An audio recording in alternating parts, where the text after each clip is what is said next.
500 meters to go. They're going to hear the bell very shortly.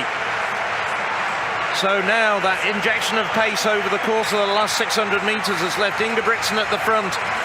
12:26 unofficially at the bell, and he's strung out the field. But he hasn't shaken off Mohamed Katir. He hasn't shaken off Yemaneberhan Crippa. Kimeli going backwards. Almgren coming through. He's trying to close the gap on the leading trio. But as it is at the moment, it looks as though the medals are going to be decided between Ingebrigtsen, Mohamed Katir and Yemaneberhan Crippa.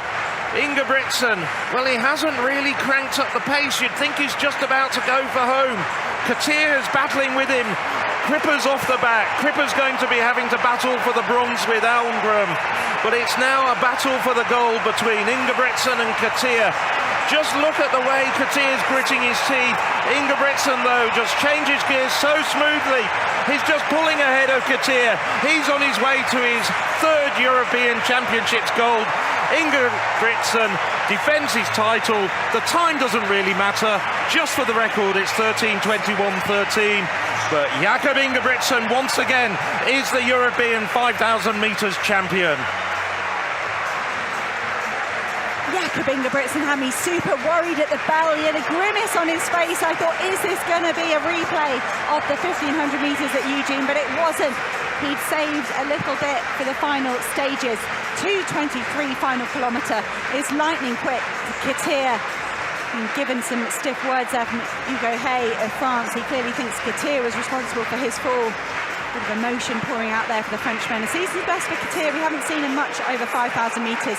And he saw what that bronze medal meant for Crippa of Italy. He punched the air so often, picking up medals at the age group stage and starting to collect them at a senior level as well.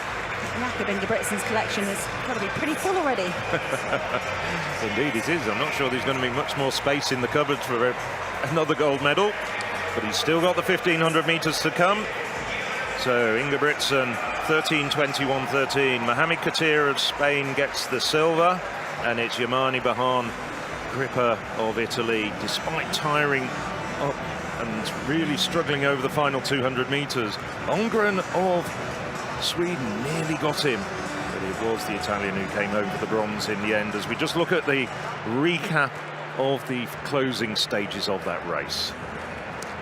Katir, for me, made a number of attempts to get past Jakob Ingebrigtsen, and I didn't know if he was hesitating, or I was going to say, is Katir sort of scared to go past the Olympic champion? But perhaps it was the opposite. Jakob Ingebrigtsen almost neutralising and absorbing every move that Katir tried to make, and that's physically and mentally really hard work. Jakob Ingebrigtsen getting cheered on very passionately from the sidelines. I'm sure he had everybody a tiny bit worried at that 200-metre stage, and Spain's Katir pulled up alongside him.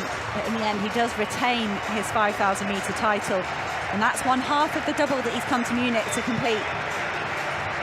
Yes, an outstanding performance.